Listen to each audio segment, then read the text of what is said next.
Good morning. आज magnetostatics के ऊपर ही कुछ प्रॉब्लम्स इरोडोव में से करेंगे। But before we do that एक बार क्विकली एक चीज रिकॉल कर लें, क्योंकि मोस्ट ऑफ द प्रॉब्लम्स जो आज करेंगे उनमें वो बहुत मदद करेगा। वो क्या था? हम करते हैं कि एक फाइनाइट लाइन लिया, लेंथ L, और इसकी वजह से किसी भी पॉइंट के ऊपर मैग्नेटिक फील्ड पता करनी है। लेट अस टेक दिस, यहीं तक, और ये मेरा ओरिजिन है मान लीजिए, and I want to find the value of the magnetic field here. ये एंगल क्या है? ये एंगल को मैं कहता हूं θ1, और ये एंगल क्या है? ये एंगल है θ2, और L क्या है? ये लंबाई जो है ये दे रखी है L है। इसके अंदर करंट कितना फ्लो कर रहा है? ऑब्वियसली वायर लंबा है क्योंकि करंट फ्लो कर रहा है, लेकिन मैं सिर्फ इतने से पोर्शन की वजह से यहां पर मैग्नेटिक फील्ड पता करना चाहता हूं। तो क्या करें? हम मान लीजिए इसको x ले लें, इसको y ले लें, तो एक लिटिल एलिमेंट लिया है dy, और इस dy एलिमेंट की वजह से यहां पर कुछ मैग्नेटिक फील्ड होगी। वो कितनी होगी? यदि ये एंगल कोई भी एंगल थीटा है, तो ये एंगल हो गया 90 माइनस थीटा, और ये एंगल जो है, this angle becomes 90 plus theta. ये एंगल क्यों चाहिए हमें? ये एंगल इसलिए चाहिए क्योंकि हमें मैग्नेटिक फील्ड पता करनी है, एंड बायोट-सावर्त लॉ के हिसाब से वो dl क्रॉस r जो होगा, r इसके लिए इस डायरेक्शन में, तो dl क्रॉस r में ये एंगल की जरूरत है। Result, magnetic field dB is μ0 upon 4 pi idl, idl की जगह मैं लिख देता हूं I dy cross r divided by r, और sine of this angle which is cos theta divided by this angle, y square plus r square. ये distance हो गया। अब ये मैग्नेटिक फील्ड को आप इंटीग्रेट करेंगे तो you get resultant magnetic field is integral dB। सब कुछ इंपॉर्टेंट बात क्या है? लिमिट्स क्या होंगे?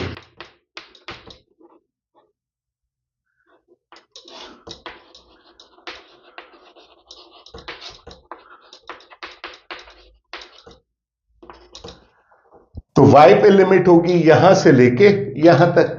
सो इन टर्म्स ऑफ θ1 लिखेंगे तो ये हो गया, मान लीजिए आपका y1, ये हो गया आपका, this point is equal to y2, y1 is equal to r tangent θ1, y2 is equal to r tangent θ2. Solve this and I will just write the final expression, which is μ0 I upon 4 pi r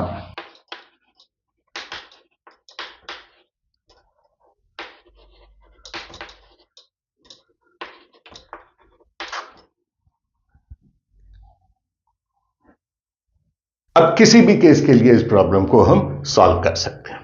ये θ1 है, ये θ2 है।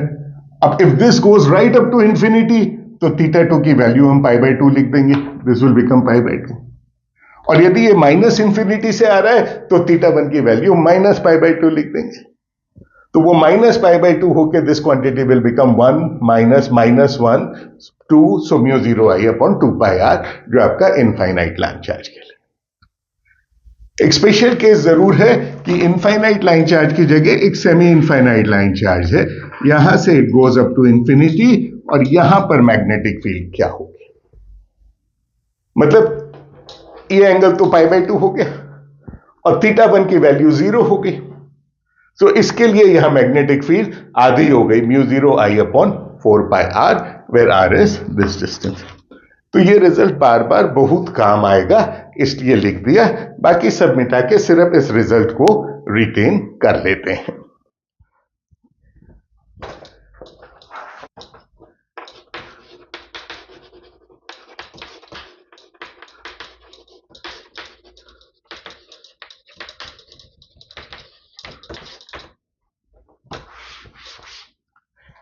एक दूसरी problem जो repeatedly काम आती है वो है what is the magnetic field due to a coil.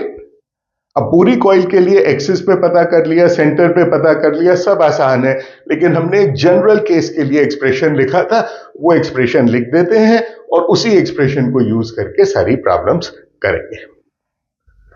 वो क्या था, ये मेरे पास एक कॉइल है, इसको मैंने मान लिया एक्स डायरेक्शन है, ये वाई डायरेक्शन है और ये जेड डायरेक्शन है। इसमें करंट ऐसे फ्लो कर रहा है। तो मैं एक एंगल यहां लेता हूं थीटा, इस कॉइल का रेडियस है ए और ये डी थीटा एलिमेंट है। ये सब हम कर चुके हैं, अभी सिर्फ फाइनल रिजल्ट लिख रहा हूं इसलिए ये याद दिला रहा हूं। तो ये जो एलिमेंट है ये एलिमेंट है ए डी थीटा। इसकी वजह से एक्सिस पे मैग्नेटिक फील्ड क्या होगी। आसान काम तो ये है कि यदि ये पूरा सर्कल है तो एक्सिस पे मैग्नेटिक फील्ड जो होगी सिर्फ एक्स डायरेक्शन में होगी। But if you take only small element of the current तो उसके बाद मैग्नेटिक फील्ड वाई और जेड डायरेक्शन में भी हो सकती है, डिपेंडिंग अपॉन आपका वो एलिमेंट का। तो जो what we have done, let me write that.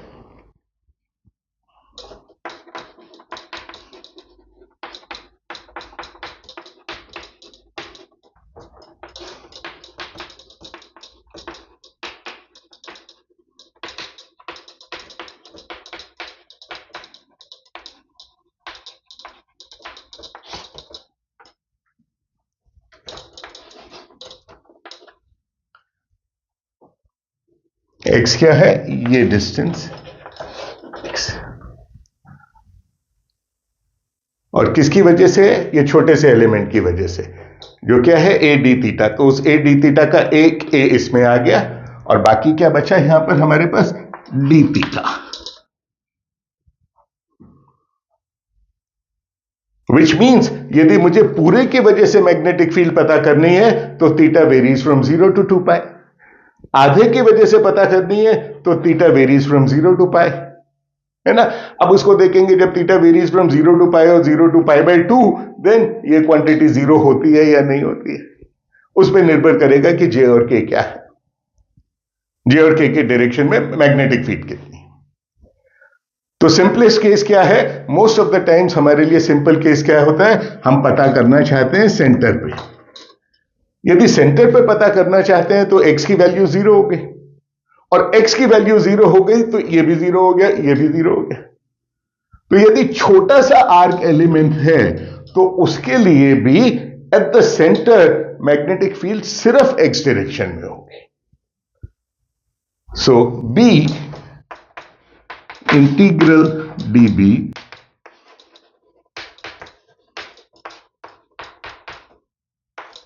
D theta की वजह से किया पाई आई डायरेक्शन।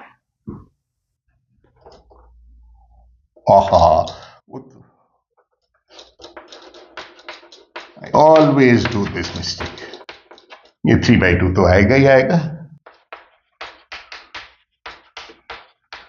और x को हमने 0 कर दिया।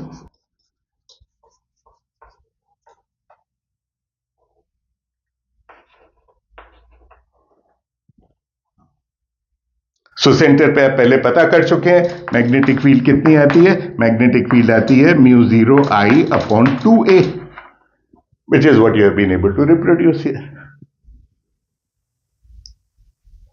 तो ये 2 पाई क्यों आया, क्योंकि हमने पूरा सर्कल लिया। इससे इमीडिएटली लगता है यदि मैं सिर्फ आधा सर्कल लेता हूं, सेमी सर्कल लेता हूं, तो इधर क्या लिखेंगे, 2 पाई की जगह पाई, क्वार्टर लिखेंगे तो π/2 and so on. So both these results will be very useful in most of the problems जो आज हम करेंगे। तो पहला प्रॉब्लम जो हम करते हैं एरोडोव में से, दिस इज 3.223। बोले एक सर्कल है या एक सर्कल का कुछ हिस्सा है,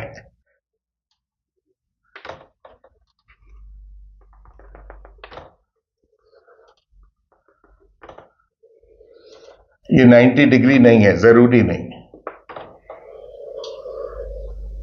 ये भी एक सर्कल का हिस्सा है विद द डिफरेंस कि ये रेडियस दे रखा है बी, ये रेडियस दे रखा है ए, ये कोई एंगल दे रखा है प्रॉब्लम में फाई। करंट कहां फ्लो कर रहा है? We have to find the magnetic field at this point. अब ये देख रहे हैं ये स्ट्रेट लाइन है, इस स्ट्रेट लाइन की वजह से सेंटर पे मैग्नेटिक फील्ड जीरो होगी क्योंकि R is along this direction. तो जो कोई मैग्नेटिक फील्ड होगी वो इस पोर्शन की वजह से होगी और इसकी वजह से होगी। ये एंगल कितना हो गया?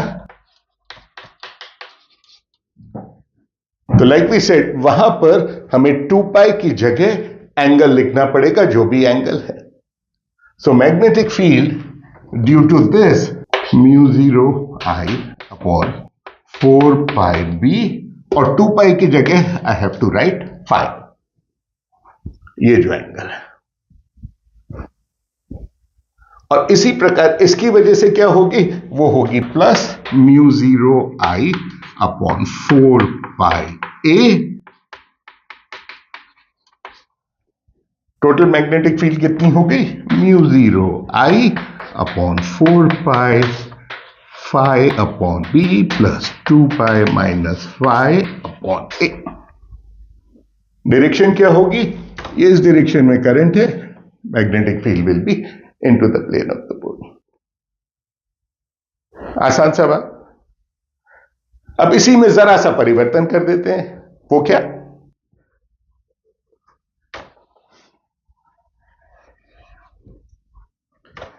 यही सर्कल है, सर्कल का हिस्सा है, ये पॉइंट है, और यहां पर इसको एक स्क्वायर बना दिया। ये तो वायर नहीं है, वायर आपका ये रहा।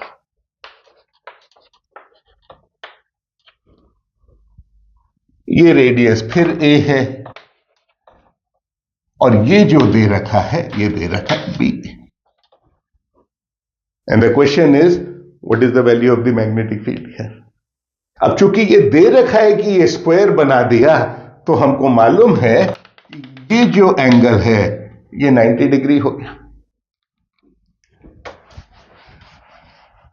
विच मीन्स ये जो कर्व्ड पोर्शन है 3/4 ऑफ अ सर्कल है, इस 3/4 ऑफ अ सर्कल की वजह से मैग्नेटिक फील्ड कितनी होगी? That will be mu 0 I upon 4 pi A into 2 pi 3/4 of 2 पाई या 3/2 पाई। सो ये मैग्नेटिक फील्ड हो गई इसकी वजह से, और बाकी मैग्नेटिक फील्ड होगी इनकी वजह से। ये तो करंट इधर फ्लो कर रहा है और आर इस डायरेक्शन में है, so this is the same direction DL cross R, तो ये जीरो हो गया। इसी प्रकार डीएल क्रॉस आर ये जीरो हो गया क्योंकि वो 180 डिग्री इसकी वजह से होगी और इसकी वजह से होगी। इसकी वजह से मैग्नेटिक फील्ड किस डायरेक्शन में होगी? अंदर की तरफ। इसकी वजह से मैग्नेटिक फील्ड किस डायरेक्शन में होगी? अगेन अंदर की तरफ। सो इसकी और इसकी वजह से मैग्नेटिक फील्ड सेम डायरेक्शन में है, इसकी वजह से भी सेम डायरेक्शन में है, यानी मैं तीनों को जोड़ सकता हूं। ये तो एक फाइनाइट लेंथ ऑफ वायर हो गया जिसकी वजह से मैग्नेटिक फील्ड है, और ये भी फाइनाइट लेंथ ऑफ वायर हो गया जिसकी वजह से मैग्नेटिक फील्ड है। तो फाइनाइट लेंथ ऑफ वायर के लिए हमने जो पहले काम किया था, तो यदि वो एक्सप्रेशन में यूज करता हूं फाइनाइट लेंथ के लिए, तो ये है और ये पॉइंट है, तो इसलिए ये मेरा एंगल हो गया एक थीटा, और दूसरा एंगल थीटा ये हो गया विच इज 0, विच मीन्स उसकी वजह से B will be mu 0 I upon 4 pi B this distance. Sine of this angle is B divided by ये कितना हो गया? √2B।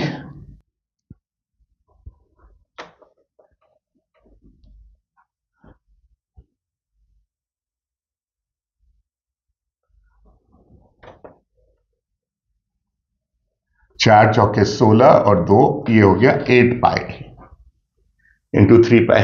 So what I do is make another root 2 here, another root 2 here. This becomes 2 mu 0 I upon 8 pi b into root 2.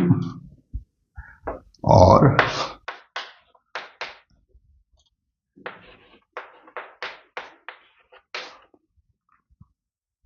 ये 2 root 2 आएगा।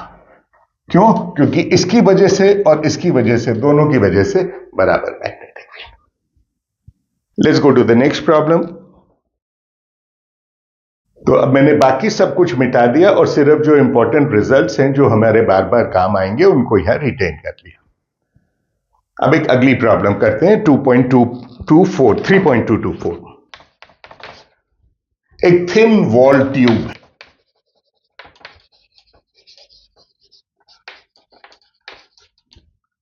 ये tube है और इसकी वॉल बहुत पतली थिन है और इसमें करंट फ्लो कर रहा है। किसमें कर रहा है? अंदर करंट फ्लो कर रहा है? नहीं, अंदर तो कुछ है ही नहीं, ये तो ट्यूब है, सॉलिड सिलेंडर नहीं है।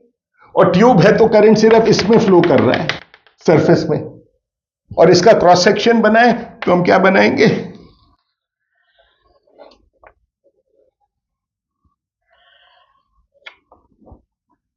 तो करंट कहां फ्लो कर रहा है? करंट इसके अंदर फ्लो कर रहा है, यूं जा रहा है current into the plane of the board.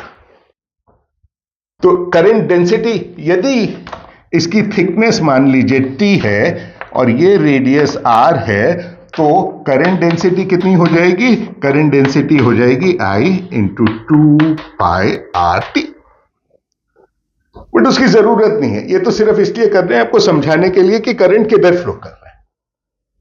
अब ये क्या कहता है? ये कहता है कि मान लीजिए इसमें से मैं एक छोटा सा पोर्शन ये काट दूं यहां से, बाकी जो बचा उसकी वजह से यहां मैग्नेटिक फील्ड कितनी होगी? तो पूरा होता तो कोई प्रॉब्लम ही नहीं थी। सिलेंड्रिकल सिमेट्री की वजह से यदि मैं एक ऐसा एम्पीरियन लूप चूज करता तो इस एम्पीरियन लूप के अंदर करंट 0 था। यदि ये काटा नहीं होता यहां से, और ऐसी स्थिति में यदि मैं एक एम्पीरियन लूप यहां चूज करता हूं तो कंप्लीट सिमेट्री है और इस एम्पीरियन लूप के अंदर करंट 0 है, इसलिए B dot dl over a close path is 0 और सिमेट्री की वजह से I can say magnetic field here is equal to 0, which means यदि रिजल्टेंट मैग्नेटिक फील्ड 0 है, मतलब इसकी वजह से प्लस बाकी की वजह से मिला के मैग्नेटिक फील्ड 0 है, व्हिच मींस इसकी वजह से जो मैग्नेटिक फील्ड है उसका ऑपोजिट जो होगा वो बाकी की वजह से मैग्नेटिक फील्ड। मुझे पता तो बाकी की वजह से करना है, और बाकी की वजह से यहां पे करने के लिए इंटीग्रेट करना बहुत मुश्किल काम है। एम्पियर लॉ काम में नहीं ले सकता क्योंकि सिमेट्री ब्रेक हो गई। और चूंकि ये दे रखा है कि ये इसकी चौड़ाई जो है ये h है और ये बहुत कम है, बहुत कम है माने h is much less than r, और थिकनेस जो है इस थिकनेस को भी हम नेग्लिजिबल मानते हैं। तो वी कैन इफेक्टिवली से कि इस सिलेंडर में, इस ट्यूब में जो करंट है that current is per unit length is 2 pi r, क्योंकि t कंसीडर नहीं कर रहे। तो ये जो करंट है ये 2 पाई r पे टोटल करंट है। तो इस छोटे से h में करंट कितना होगा?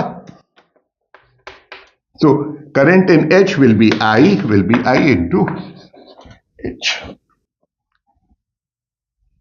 अब इसकी वजह से यहां मैग्नेटिक फील्ड कितनी हुई? वो बहुत आसान काम है, Ampere's law, because this is very very thin and we know कि इनफाइनाइट लाइन के लिए मैग्नेटिक फील्ड की वैल्यू क्या है?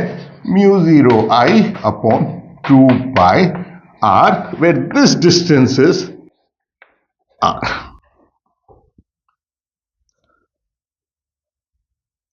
And this is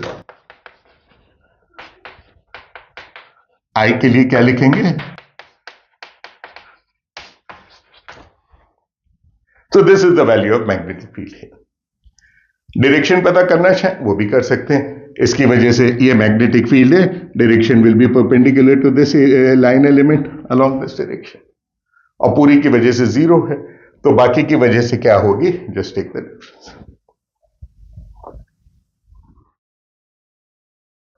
So let's do the next problem. 3.225. ये क्या कहता है, ये आधा सर्कल कल्पना कीजिए, इसका रेडियस है r, आधे से ज्यादा बना दिया, कोई बात नहीं. और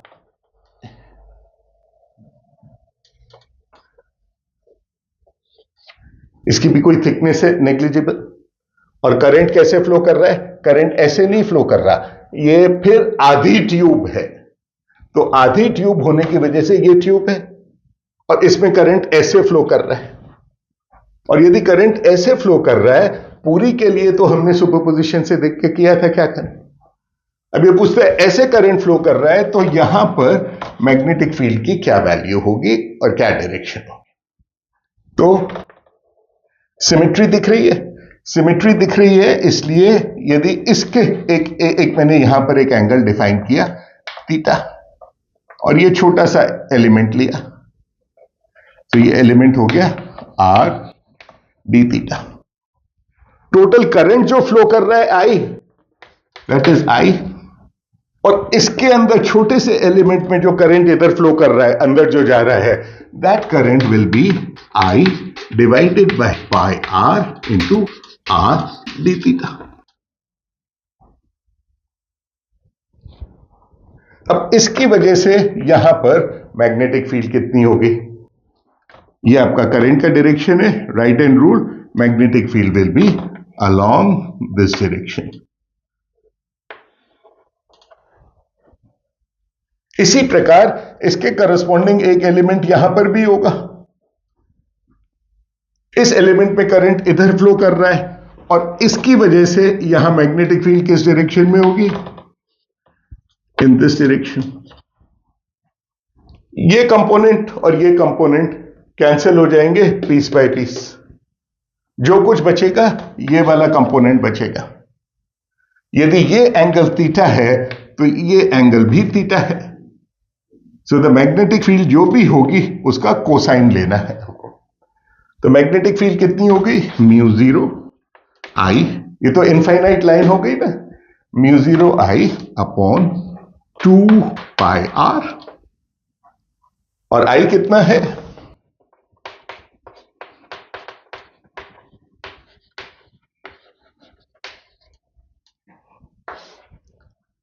थीटा को कहां से कहां तक रखूं, इसको मैंने थीटा डिफाइन किया है, यानी ये वाला थीटा नेगेटिव में आ जाएगा, so this will become theta is equal to minus pi by 2 to plus pi by 2. That will give you the magnetic field here along this direction. Next is problem 3.226. बिल्कुल ये की ये चीज है, जरा सा फर्क है, ये वायर है, ये सेमी सर्कल है, ये वायर है, ये सेंटर पॉइंट है, ये आर. यहां मैग्नेटिक फील्ड पता करनी है यदि ये करंट फ्लो कर रहा है तो. डीएल क्रॉस आर जीरो, इसकी वजह से भी जीरो, जो कुछ मैग्नेटिक फील्ड होगी इसकी वजह से कितनी वैल्यू होगी, पूरे कॉइल से वो होती है, आधे कॉइल की हो जाएगी, तो 2 पाई उसके आगे इंटू हाफ और करना है. इसी में ए बी सी 3 पार्ट है. दूसरे केस में क्या है,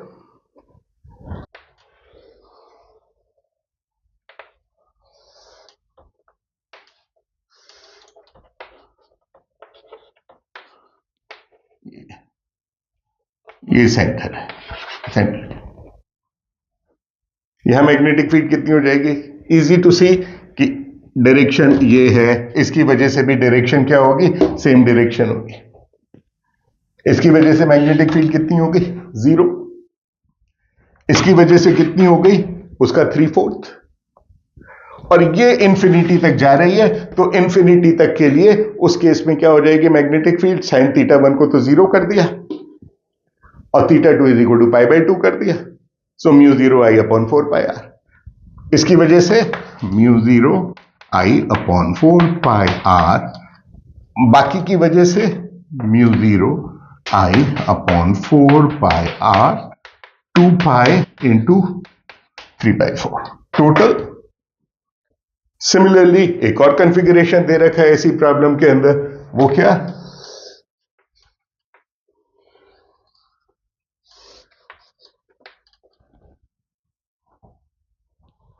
इसकी वजह से यहां मैग्नेटिक फील्ड अंदर की तरफ होगी, इसकी वजह से ये करंट आ रहा है और नीचे की तरफ है, इसकी वजह से भी मैग्नेटिक फील्ड यहां अंदर की तरफ होगी। तो अब एक की वजह से पता कर लीजिए, दोनों को जोड़ लीजिए, और इसकी वजह से किधर होगी मैग्नेटिक फील्ड, ये भी अंदर की तरफ है, तो तीनों ऐड कर लिए, स्ट्रेट फॉरवर्ड।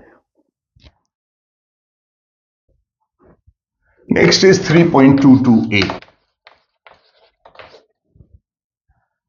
इसका फिगर बनाना थोड़ा सा 3D है, तो हम बिना फिगर बनाए इसको आपको समझाने की कोशिश करते हैं। ये दो वायर हैं, इंफिनिटी से यूं जा रहे हैं, और फिर यहां पहुंच के उन वायर को हमने एक सेमी सर्कल बना दिया। ये रेडियस है r, and this comes to infinity here, and this also comes to infinity here। तो ये वायर कैरी कर रहा है करंट अंदर, तो इस करंट की वजह से यहां मैग्नेटिक फील्ड कितनी होगी, राइट हैंड रूल नीचे की तरफ, और यहां जो करंट है ये करंट बाहर आ रहा है, बोर्ड के बाहर यूं, इस करंट की वजह से यहां मैग्नेटिक फील्ड कितनी होगी, फिर नीचे की तरफ। और स्वाभाविक है कि ये दोनों इंफिनिटी तक आ रहे हैं, तो दोनों की वजह से यहां मैग्नेटिक फील्ड सेम होगी। Theta 1 is 0, theta 2 is equal to pi by 2, तो mu 0 I upon 4 pi R इसकी वजह से, mu 0 I upon 4 pi R इसकी वजह से, और इसकी वजह से मैग्नेटिक फील्ड कितनी है, ये करंट इधर फ्लो कर रहा है, इसकी वजह से मैग्नेटिक फील्ड किधर होगी, इसकी वजह से मैग्नेटिक फील्ड उस डायरेक्शन में। क्या हुआ खास बात, खास बात यह हुई कि इन दोनों वायर की वजह से जो मैग्नेटिक फील्ड है वो नीचे की तरफ है, और इस लूप की वजह से मैग्नेटिक फील्ड अंदर की तरफ है ना। तो इन दोनों की वजह से जो मैग्नेटिक फील्ड हो गई वो हो गई mu 0 I upon 4 pi R due to each of them into 2, और लूप की वजह से कितनी हुई,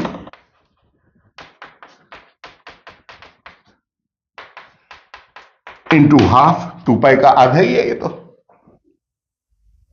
रिजल्टेंट मैग्नेटिक फील्ड क्या हो जाएगी,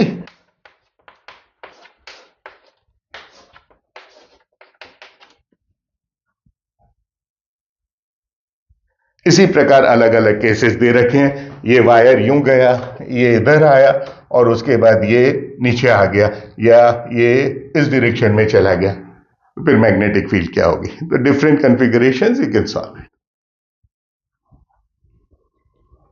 तो ये सारी एक जैसी सी प्रॉब्लम्स हैं। The point of doing them is उनसे फेमिलियरिटी हो जाए, और प्रैक्टिस करते करते ये काम सारे हमको बहुत आसान लगने लगे। This is problem 3.236। ये इस तरह का काम भी कुछ हमने जब मैग्नेटोस्टैटिक्स की बात कर रहे थे आधा करके छोड़ दिया था। ये बोले हमारे पास एक कॉइल है सोलेनॉइड टाइप,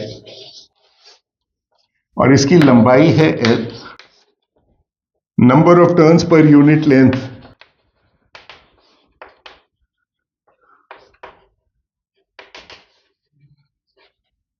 इसका रेडियस दे रखा है R, और ये बोले इसकी वजह से सेंटर में हमें मैग्नेटिक फील्ड पता करनी है।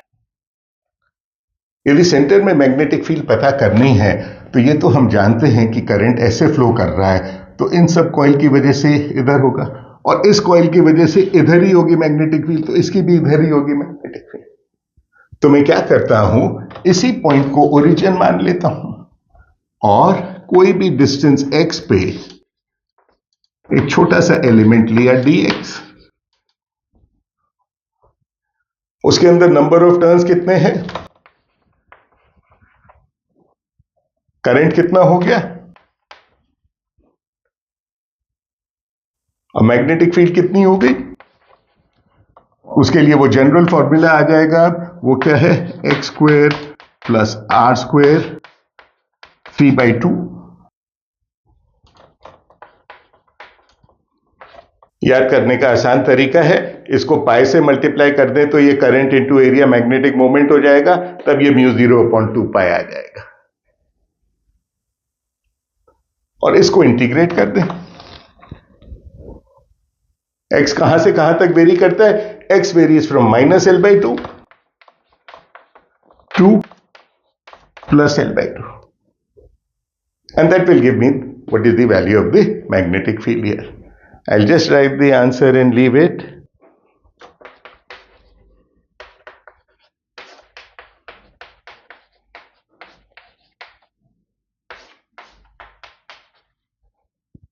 यदि इसमें L को इनफाइनाइट ले लिया तो ये 0 हो गया। सो इनफाइनाइट सोलोनॉइड के लिए मैग्नेटिक फील्ड μ0 Ni जो हम पहले कर चुके।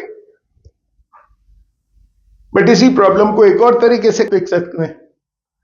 सेमी इनफाइनाइट सोलोनॉइड है और यहां पर मुझे पता करना है कि इसकी मैग्नेटिक फील्ड क्या है। यहां पे पता करना है मैग्नेटिक फील्ड क्या है, सेमी इनफाइनाइट सोलोनॉइड है, तो मेरी लिमिट्स ऑफ इंटीग्रेशन क्या हो जाएंगी, 0 टू इंफिनिटी। किसी आर्बिट्ररी पॉइंट के ऊपर पता करते तो हम करते लिमिट -∞ टू +∞, लेकिन एंड पे कर रहे हैं तो limits will become 0 to infinity. But there is something else also interesting. End पे पता करने का एक और तरीका है, वो क्या, सिमेट्री इस्तेमाल करें। ये 0 से इंफिनिटी तक है और फिर ये 0 से इंफिनिटी तक है और दोनों का मिला के यहां पर μ0 Ni है, तो और दोनों की डायरेक्शन सेम है, तो एक की वजह से कितनी होगी, एक की वजह से होगी μ0 Ni/2, and that is the answer you should get. यदि मैं लिमिट को 0 से इंफिनिटी करूं तो यह आंसर आना चाहिए। करके देखिए, हौसला बढ़ेगा, हिम्मत आएगी। तो अभी मैंने जो सेमी इनफाइनाइट वाला किया, इनफैक्ट वो प्रॉब्लम 3.241 है।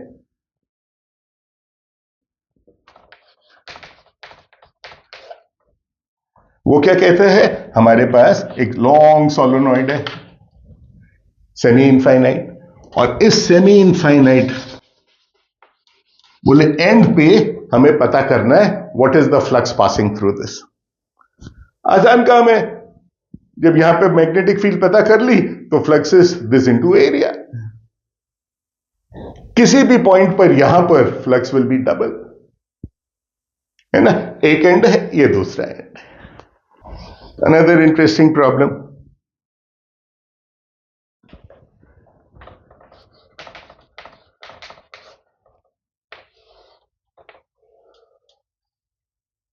ये करंट फ्लो कर रहा है, ये सेमी सर्कल है, रेडियस r है।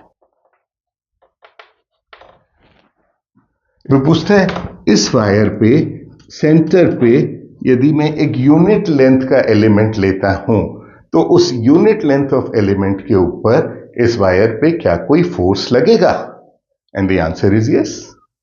क्यों, क्योंकि इसकी वजह से यहां मैग्नेटिक फील्ड 0 है, इसकी वजह से यहां मैग्नेटिक फील्ड 0 है, लेकिन इसकी वजह से यहां मैग्नेटिक फील्ड अंदर की तरफ है और वायर का करंट की तरफ फ्लो कर रहा है।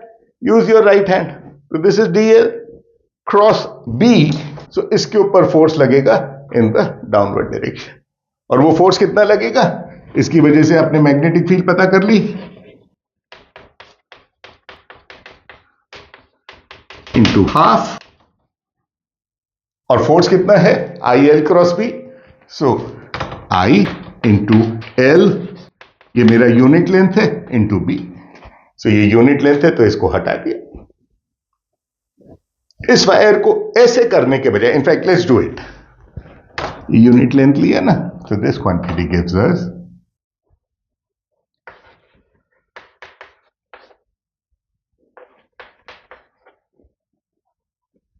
अब वायर को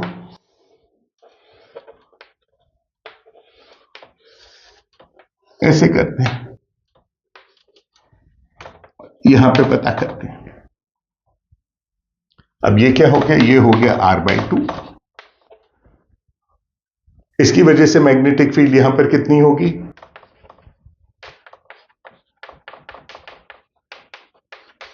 और साइन θ1 0 हो गया, θ2 एक 90 डिग्री हो गया, और इसकी वजह से भी इतनी होगी।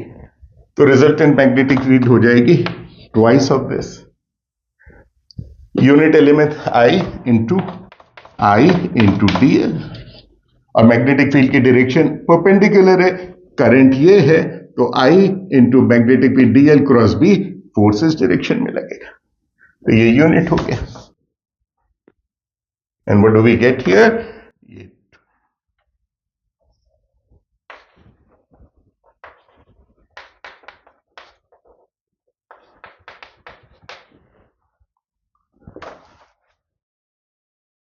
This is problem 3.253।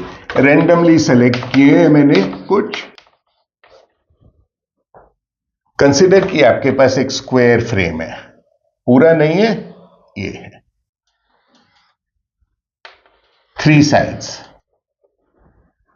और इसमें करंट फ्लो कर रहा है ऐसे, और ये नहीं है, तो current is like this like this like this, and this is hanging here, यहां ये हैंग कर रहा है, और एक यूनिफॉर्म मैग्नेटिक फील्ड है इस डायरेक्शन में।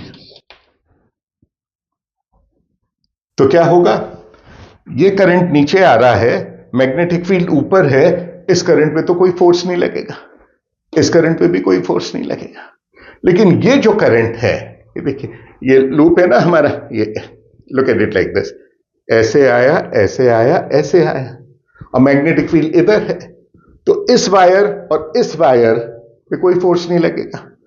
ये जो वायर है, इसमें करंट इस डायरेक्शन में है, मैग्नेटिक फील्ड इधर है, तो इस पे फोर्स लगेगा, किधर लगेगा, परपेंडिकुलर। तो नतीजा क्या होगा, क्योंकि इसके ऊपर फोर्स लगेगा तो ये रोटेट हो जाएगा, और वायर का कुछ मास तो होता ही है, मास नहीं दे रखा, क्या दे रखा है, दे रखा है कि ये कॉपर का वायर है, और वायर का क्रॉस सेक्शनल एरिया जो है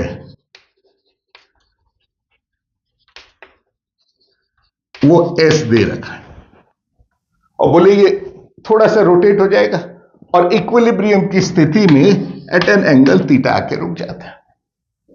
तो जब थोड़ा टेढ़ा हो जाएगा तो वो स्थिति ये आ जाएगी, and this angle is theta. तो अब ये मैग्नेटिक फील्ड इधर थी, और लूप जो था हमारा, वो लूप पहले तो ऐसे था, अब ये लूप ऐसे हो गया, मैग्नेटिक फील्ड किधर है, इधर। अब इस लूप में करंट ऐसे फ्लो कर रहा है, ऐसे फ्लो कर रहा है, ऐसे फ्लो कर रहा है। पहले इसके अंदर फोर्स 0 था, क्यों, क्योंकि इसका डायरेक्शन और मैग्नेटिक फील्ड का direction along the same line था। अब इसमें फोर्स लगेगा, ये करंट आया, और इसमें फोर्स लगेगा, ये करंट आया, और ये दोनों force equal and opposite direction में होंगे, और इनका लाइन ऑफ एक्शन भी सेम होगा। तो इसके ऊपर जो फोर्स है और इस पाह के ऊपर जो फोर्स है, उन दोनों फोर्स के ऊपर की वजह से कोई टॉर्क नहीं लगेगा। लेकिन ये जो वायर है, ये ऐसे भी 90 डिग्री पे था मैग्नेटिक फील्ड के, और यहां कर लो तो भी 90 डिग्री है, और तो भी 90 डिग्री है, तो इस पे फोर्स कितना लगेगा, ILB, नो साइन थीटा। लेकिन वो फोर्स किधर लगेगा, IL क्रॉस B आपकी तरफ, और यदि ये फोर्स इस तरफ लगा तो इस पॉइंट के अबाउट, इस एक्सिस के अबाउट टॉर्क कितना होगा, R क्रॉस F, और नीचे ये एंगल थीटा है, तो ये एंगल R क्रॉस F हो जाएगा L F cos theta. So torque due to magnetic force is, force इसमें हुआ करंट I, लेंथ L मान लेता हूं मैं, into magnetic field into cos theta into L। ये तो फोर्स है, ये आर क्रॉस एफ है, सो आर क्रॉस एफ की वजह से R cross sine 90 minus theta. तो ये इक्विलिब्रियम में कैसे रहेगा, क्योंकि इसका कुछ मास है और वो मास की वजह से ग्रेविटेशनल फोर्स इधर लगेगा और उस ग्रेविटेशनल फोर्स की वजह से भी कोई टॉर्क होगा और वो टॉर्क कितना होगा, gravitational force into L/2 into sine theta. वो भी लिख लेते हैं, यहां कर लेते हैं, चलिए इसकी अब शायद जरूरत नहीं है। हाँ, ग्रेविटेशनल फोर्स क्या है, इसकी लंबाई है L, area of cross section है S, मान लेता हूं कॉपर दे रखा है तो उसकी डेंसिटी ले ली, ये मास हो गया into G, this is the force in the downward direction, into L/2 sine theta, ये इसकी वजह से टॉर्क हो गया। आइडेंटिकली इसकी वजह से भी यही टॉर्क हो जाएगा। What about the torque due to weight, इसकी वेट की वजह से, तो क्या हुआ, इसका भी फोर्स नीचे है ना, तो ये क्या हो गया, L S रो G, मास तो पूरा हो गया, लेकिन इसकी दूरी यहां से अब L/2 नहीं है, L है,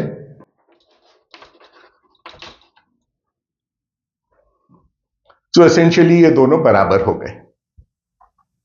तो टोटल कितना हो गया, ग्रेविटेशनल फोर्स की वजह से total torque has become S rho G sine theta L square, और मैग्नेटिक टॉर्क कितना हो गया,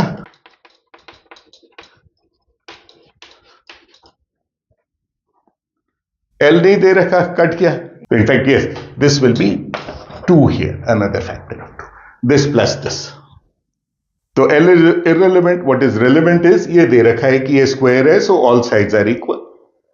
सो कितनी मैग्नेटिक फील्ड होनी चाहिए, यदि ये थीटा दे रखा है कि इतने थीटा के ऊपर आके ये रुक जाएगा, इमीडिएटली इससे निकल गया। तो this is another very interesting problem, magnetic forces की वजह से जो टॉर्क होता है 3.254, एक बैलेंस दे रखा है, इसमें कुछ वेट रखा हुआ है और इसको बैलेंस करने के लिए यहां पर एक कॉइल है और इस कॉइल का भी कोई वेट होगा। अब क्या किया, यहां हमने कोई मैग्नेटिक फील्ड लगा ली, ये नॉर्थ है, ये साउथ है, यानी I know it's a uniform magnetic field B in this direction. Coil की डिटेल्स दे रखी है, N is equal to 200 turns, cross sectional area is 1 centimetre square, ये दे रखा है 30 सेंटीमीटर, कॉइल का वेट नहीं दे रखा, तो ये बोले जब इसके अंदर कॉइल में करंट पास होता है तो करंट पास होते ही इसका इक्विलिब्रियम डिस्टर्ब हो जाता है, वो इक्विलिब्रियम मेंटेन करने के लिए आपको थोड़ा सा इसमें वेट और ऐड करना है। समझ में आती है बात, क्यों, क्योंकि यदि कॉइल में करंट फ्लो किया और उसकी वजह से उसका मैग्नेटिक मोमेंट दे रखा है, करंट ऐसे फ्लो कर रहा है कि मैग्नेटिक मोमेंट इस डायरेक्शन और म्यू इधर है, मैग्नेटिक फील्ड इधर है, तो mu cross B that is the torque, so इसकी मैग्नेटिक फील्ड की वजह से इस मैग्नेटिक मोमेंट पर पूरे सिस्टम पे एक टॉर्क लगेगा जो इस डायरेक्शन में होगा। उस टॉर्क को बैलेंस करने के लिए यहां पर जो टॉर्क लगेगा that should be in the opposite direction, which means इसके अंदर यदि मैंने एडिशनल वेट डाला तो ये क्या हो गया, आर क्रॉस एफ, तो वो टॉर्क होगा इस डायरेक्शन में, तो एडिशनल वेट जो है वो दे रखा है, so delta M into G into 30 should be equal to mu into B, और म्यू कितना दे रखा है, current into area, N into current into area.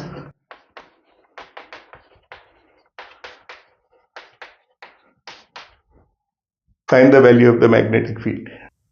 So I think this is where we stop today. Enough problems on magnetostatics. अगली बार joint entrance exam advance की magnetostatics पे जो problems है वो करेंगे.